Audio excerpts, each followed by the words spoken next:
Saudara-saudari yang terkasih, selamat pagi berkah dalam. Sudah kita memberi senyum hari ini, Sabtu 22 Januari 2022. Salam sukacita untuk kita sekalian. Kita awali permenungan kita hari ini dengan tanda kemenangan Kristus. Dalam nama Bapa dan Putra dan Roh Kudus. Amin. Permenungan kita diambil dari Injil Markus bab 3 ayat 20 sampai 21. Saudaraku terkasih, bacaan Injil hari ini sangat singkat, hanya 2 ayat. Injil yang singkat ini bicara tentang kesibukan Yesus melayani. Sampai tidak sempat makan, bahkan keluarganya menganggap ia tidak waras lagi. Menarik merenungkan perikop yang singkat ini. Injil menegaskan pemberian diri dan cinta Yesus pada umatnya. Yang dipikirkan Yesus bagaimana umatnya diselamatkan. Yang dipikirkan Yesus adalah bagaimana mereka dapat dilayani dengan baik dan penuh sukacita. Karena itu ia tidak memikirkan dirinya sendiri. Bagi Yesus melayani umat adalah yang pertama dan utama. Ia mengutamakan pelayanan pada mereka yang datang. Karena itulah ia tidak memikirkan dirinya. Terkesan aneh apa yang dilakukan Yesus karena dia melupakan dirinya sendiri. Tapi inilah cara Yesus mengajarkan kita, para muridnya, agar kita juga belajar untuk melayani dengan sepenuh hati.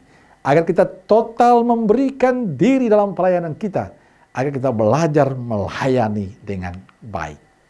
Saudaraku terkasih, dalam berbagai kesempatan saya sering mengatakan, bila kita sudah memutuskan untuk menjadi pelayan baik di gereja maupun di masyarakat, apapun tugas kita yang kita terima, lakukanlah itu dengan sungguh-sungguh.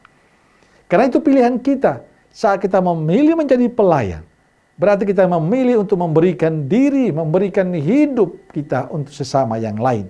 Bahkan mengibahkan hidup untuk sesama kita. Apakah semangat pelayanan itu sudah kita lakukan dalam kehidupan kita? Saya kira tunggu dulu. Semua cerita tentang pelayanan ini kadang hanya sampai pada taraf kata-kata indah. Baru sampai pada diskusi dan aturan. Baru sampai pada konsep dan syair-syair indah. Dan inilah yang sering kali terjadi juga pada kami, para imam, biarawan, biarawati. Bicara pelayanan begitu luar biasa.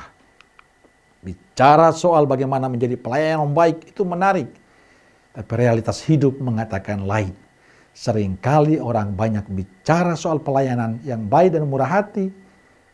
Apakah sudah dilakukan dalam kehidupan bersama? Inilah persoalan kita. Kita seringkali pandai untuk bicara soal pelayanan, tapi realitas hidup menjadi sulit untuk melayani. Banyak alasan yang dibuat hanya ingin membenarkan kemalasan kita untuk melayani. Di sisi lain kita belum tulus melayani. Kita masih seringkali ingin dipuji, disanjung, dihormati, dihargai. Bahkan sifat manusiawi kita menguasai itu. Banyak juga di antara kita yang melakukan sesuatu karena mau dipuji orang, dikagumi orang. Orang-orang seperti itu persis seperti orang Farisi yang melakukan sesuatu hanya ingin dikagumi. Saudaraku terkasih, sapaan Injil hari ini adalah sebuah kritikan untuk kita semua. Kita perlu mengadakan pembaharuan dalam hidup. Kita perlu sadar bahwa panggilan kita adalah panggilan untuk melayani. Semua yang kita lakukan dalam hidup dengan tugas kita masing-masing adalah agar nama Tuhan semakin dimuliakan. Biarlah Tuhan semakin dikenal oleh banyak orang lewat pelayanan kita. Dan kita hilang. Jangan sebaliknya.